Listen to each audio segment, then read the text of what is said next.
Assalamualaikum kawan-kawan semuanya. Berjumpa kembali dengan kami Bahas-Bahas Channel yang selalu berusaha untuk menemani Anda, mendampingi Anda yang berjuang lewat jalur SNBT untuk masuk ke PTN. Salam hormat kami terlebih dahulu untuk Bapak Ibu Guru.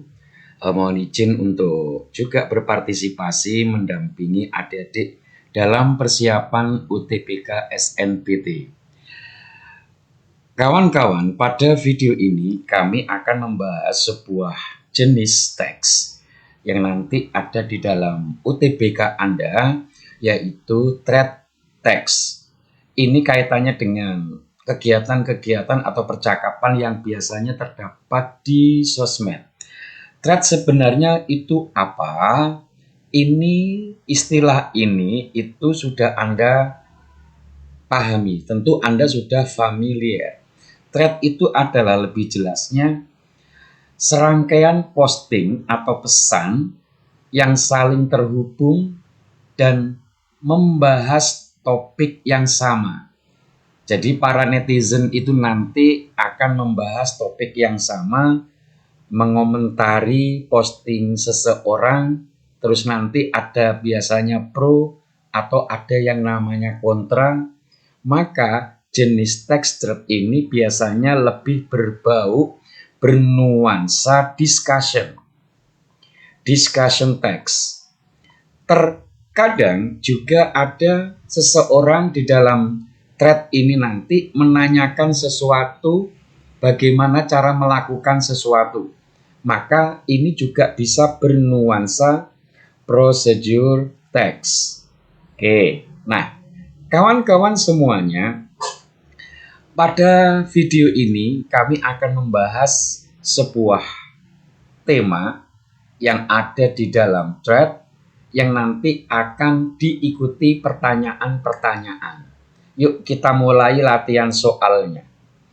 Ada sebuah thread seperti ini, ada beberapa netizen ini nanti hanya saja masih kami sembunyikan siapa-siapa saja. Saya pertama akan membantu Anda untuk menerjemahkan. Ini ada orang pertama yang bikin masalah, yang melemparkan topik permasalahan yang nanti akan direspon oleh beberapa orang. Saya terjemahkan mulai dari sini. Nah, di sini corrupt official artinya di sini adalah pegawai korupsi, merusak ekonomi dan mencuri dari rakyat. Mereka seharusnya dihukum mati tanpa ada rasa kasihan. Hanya dengan demikian ini orang lain akan takut untuk berbuat kejahatan yang sama.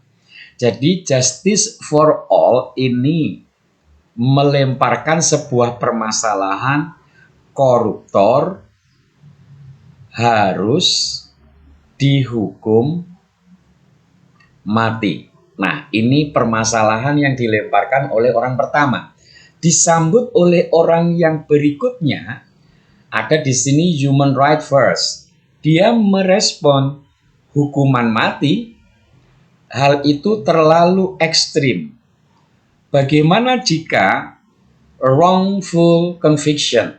Bagaimana jika sebuah keputusan itu salah? Tentu kan lewat persidangan dulu. Nah, si human right first ini menanyakan gimana kalau keputusannya itu salah.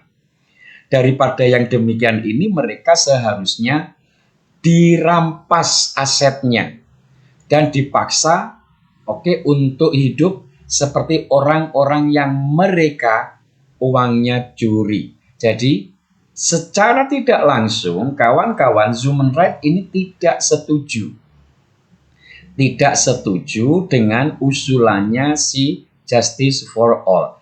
Dia mengusulkan rampas asetnya saja. Ini orang kedua. Bagaimana sikap orang ketiga? Nah ini dia, judulnya, namanya saja sudah demikian. Oke, dia merespon bagaimana? But just taking away their money is not enough. Tetapi dengan cara merampas uangnya saja tidak cukup. Banyak orang-orang korupsi itu masih mempunyai akun atau rekening rahasia atau teman-teman yang loyal yang membantu mereka. Eksekusi memastikan mereka tidak akan pernah kembali berkuasa. Ini setuju dengan pendapat orang yang pertama, yaitu si Justice for All. Berikutnya, second chance. Hukuman seharusnya reformatif, bukan balas dendam. Hidup di penjara dengan tidak adanya kemewahan dan forced community service dan kerja bakti terlihat atau terdengar lebih masuk akal. Biarkanlah mereka bekerja untuk membayar ke masyarakat sebagai gantinya. Jadi, untuk orang yang keempat ini, mending mereka di penjara, dan kerja sosial. Untuk yang pendapat yang keempat, pendapat orang yang terakhir. Nah ini dia. Kedua pendekatan tersebut memiliki kekurangan.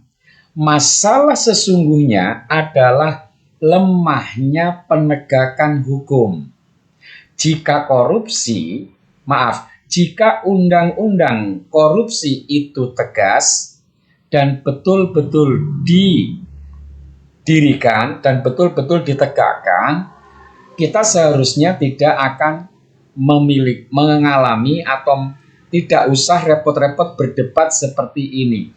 Jadi, serialist view ini berpendapat penegakan hukum akan mencegah yang namanya korupsi.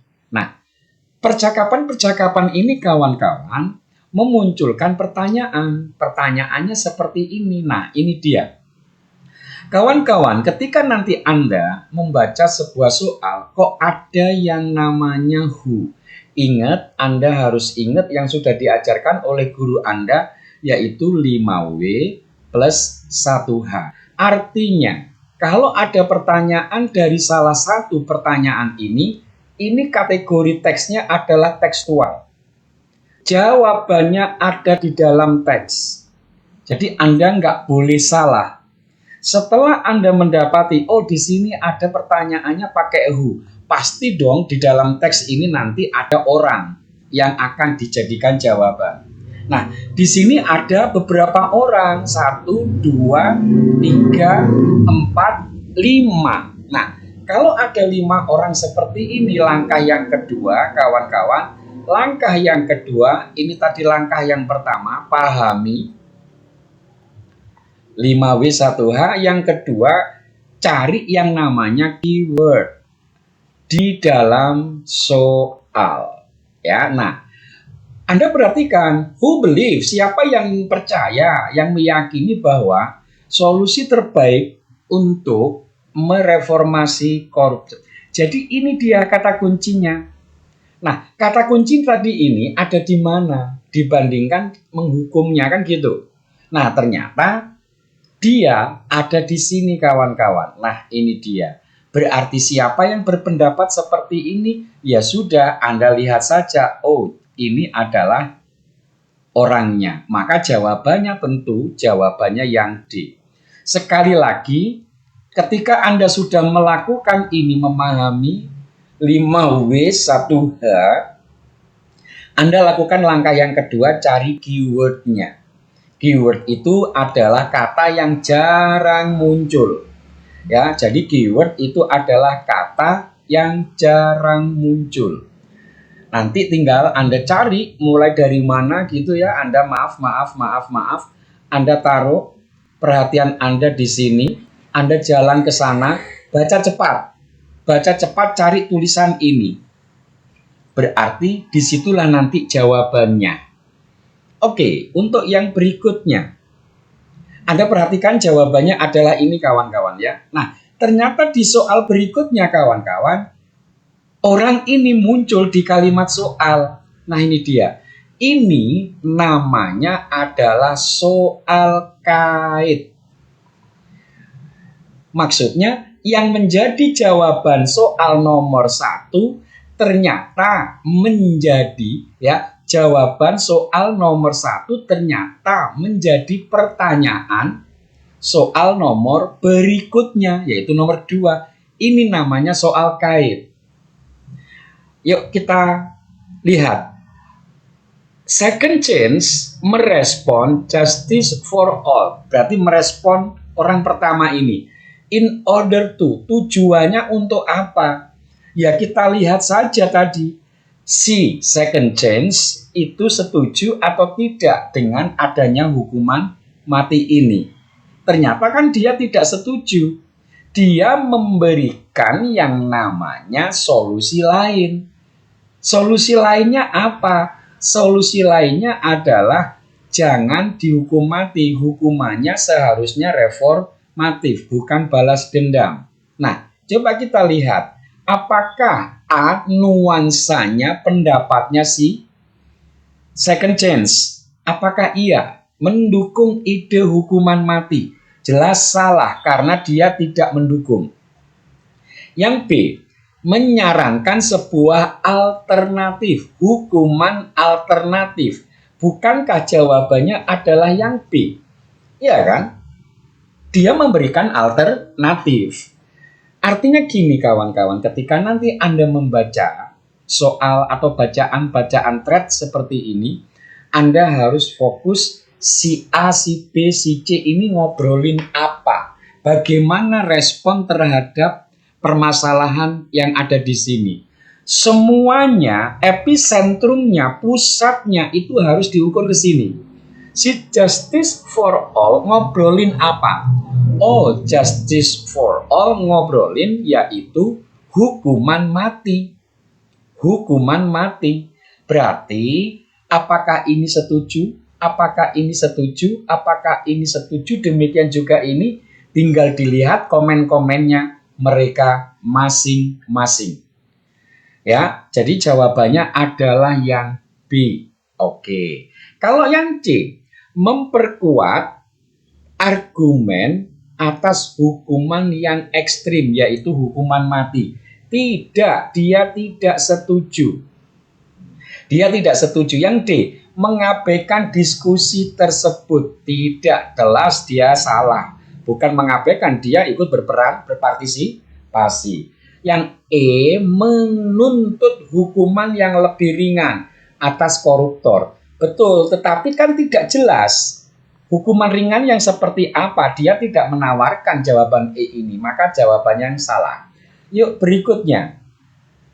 Siapa yang berpendapat bahwa isu nyatanya adalah sebenarnya permasalahan realnya adalah lemahnya penegakan hukum. Ya berarti ini kata kuncinya tadi. Dan tadi kita sudah membaca di kalimatnya si dia. Iya kan? Nah ini dia.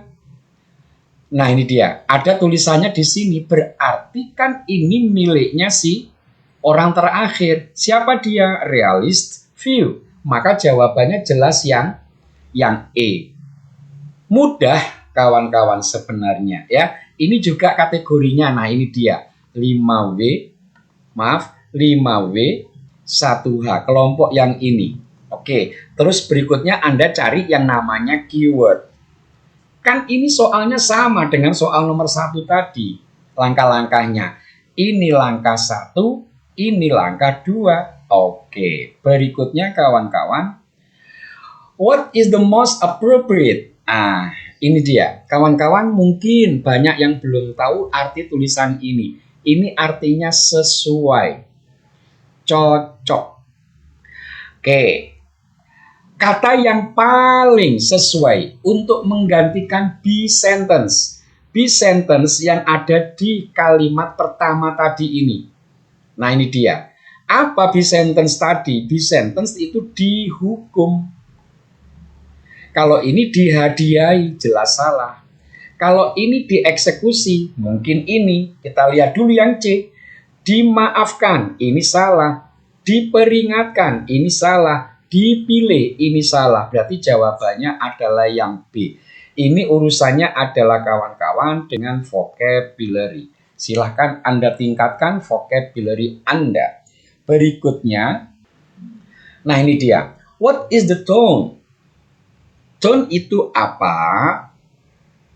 Tone itu adalah sikap atau perasaan penulis saat dia menulis teks ini.